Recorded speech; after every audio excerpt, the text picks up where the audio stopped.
Você foi pego no ato. Aula de hoje vamos falar sobre atos administrativos. Essa piada foi horrível, né? Eu sei, mas se serviu para chamar a sua atenção, já vale, já é um ponto positivo. Pessoal, o que é ato administrativo? Simplificando, é qualquer coisa que a administração pública faça. Para dar a definição certinha, segundo a Maria Silva de Pietro, ato administrativo é declaração do Estado ou de quem o represente, um agente, por exemplo, que produz efeitos jurídicos imediatos com observância da lei sobre regime jurídico de direito público e sujeito ao controle pelo Poder Judiciário. Grava tudo que a administração pública faz, se ela controla, se ela restringe, se ela regula algum direito, tudo isso é ato administrativo. Então, por exemplo, uma portaria é um ato administrativo, uma multa é um ato administrativo, um processo administrativo disciplinar, como o nome está, né, é um ato administrativo. Os atos administrativos, eles têm 3 características. A gente presume que eles são verdadeiros e a gente presume que eles estão de acordo com a legalidade. Verdadeiro em toda situação? Não. Como eu já disse na aula de princípios administrativos, se você ainda não assistiu, volta aí no canal, que é muito boa e está disponível. É verdadeiro até que se prove o contrário. Então, por exemplo, eu passei numa via, essa via, o limite dela era 60 km por hora.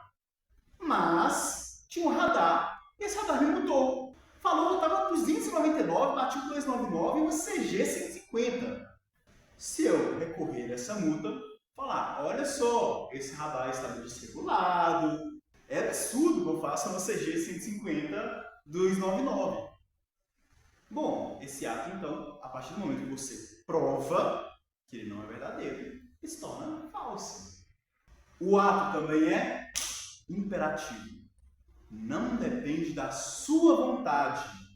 Não depende da sua vontade e nem da vontade de nenhum privado para ele se impor. Voltando ao exemplo da multa, uma coisa comum no nosso dia a dia, né? Quer dizer, espero que nem tão comum, mas se você tomar uma multa, tanto faz se você quer tomar essa multa ou não. Não depende da sua vontade. O ato vai simplesmente se impor. E por fim, o ato é autoexecutório. O que isso significa? Ele não precisa de nada para ser posto em prática.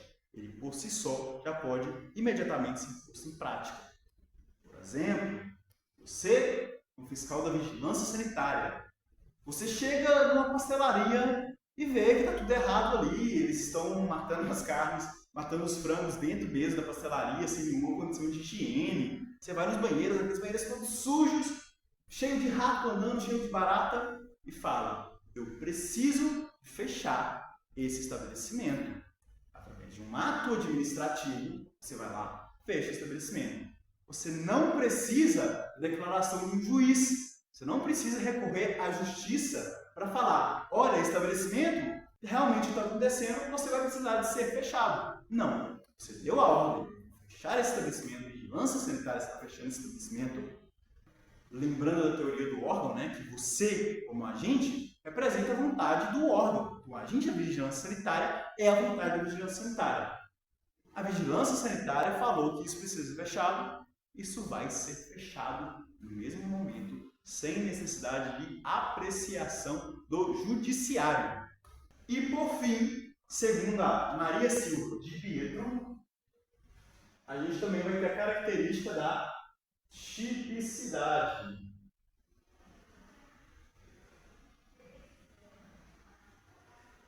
Que vai dizer basicamente que as coisas devem ser realizadas de acordo com o ato definido em lei. Vamos falar dos elementos do ato administrativo. Tem um macetezinho aqui para a gente lembrar, que é COFIFOMOB. COFIFOMOB. Co, competência. Fi, finalidade. Fo, forma. Mo, motivo. Ob, objeto. Competência quem a lei determina que deve fazer. É isso. Então, se você tem um agente da vigilância sanitária aplicando multa de trânsito, é errado. O agente de vigilância sanitária deve fazer fiscalizações sanitárias, não aplicar multas de trânsito. A finalidade, um ato administrativo ele deve sempre atender ao interesse público e esse interesse público deve estar definido em lei. Então, digamos que eu não goste de você. E aí eu vou lá, você como servidor, e eu vou lá e aplico um PAD porque eu não gosto de você. Eu não estou atendendo ao interesse público. Eu estou atendendo ao interesse teu. Eu quero tirar o gosto de você por esse motivo. De novo, está errado, obviamente, né? Ele deve ser também definido em lei. Então, por exemplo, eu não posso te remover do órgão e ceder para outro órgão porque eu quero aplicar uma punição a você. Não, está definido em lei aqui. Para punições, eu tenho que fazer um processo administrativo disciplinar. Por mais que aconteça na prática, né? Às vezes a pessoa quer aplicar uma punição velada ali, que te desagradou, atendendo ao interesse público, né? Mas porque te desagradou, porque você não foi com a cara da pessoa, você pega e joga ela para outro órgão, some daqui e tal. Isso acontece, mas não é o que está definido na lei, isso poderia anular o ato se você conseguir provar que é por esses motivos que a pessoa te removeu, né? Quanto à forma, o ato administrativo, por regra, deve ser escrito. Existem alguns casos em que você pode fazer isso de forma oral? Existe, mas como regra, deve ser escrito. E o que é o motivo?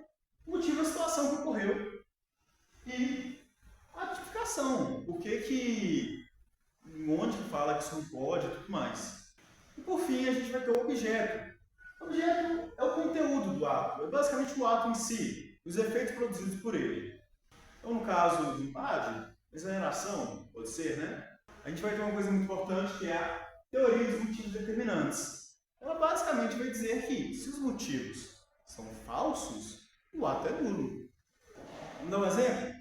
Eu preciso de fazer uma licitação. Eu sou da CEINFRA e eu quero fazer uma obra rodoviária, consertar uma estrada. Vamos lá, é de minha competência? Bom, se eu sou da CEINFRA, eu sou agente competente para isso, é de minha competência. Nossa, minha finalidade. Eu quero asfaltar a estrada que leva para minha fazenda? Se sim, e só para minha fazenda, se não for uma estrada, uma BR, ou uma estrada que liga cidades e afins, não estou atendendo ao interesse público. Está definido em lei? Sim, cabe ao Estado manter as condições das estradas e tudo mais, isso está em lei. Da forma, vai ser escrita, que vai ser uma licitação, basicamente. Em relação aos motivos, a CEINFRA notou que, sei lá, quantos por cento dessa rodovia tem uma situação precária, e é uma rodovia que liga cidades importantes, é uma rodovia de grande fluxo de mercadorias, tudo mais. E amparado pela Lei 14.133, que é a Lei de Licitações, ou então qualquer outra legislação específica para estradas, que fala que deve fazer estradas, eu faço essa licitação para achar o melhor candidato a fazer esse serviço para mim. E o objeto vai ser a publicação disso, essa licitação indo para o ar, tendo um processo de concorrência e tudo mais, e as empresas indo lá e efetivamente fazendo a obra. Então, os efeitos produzidos por esse ato.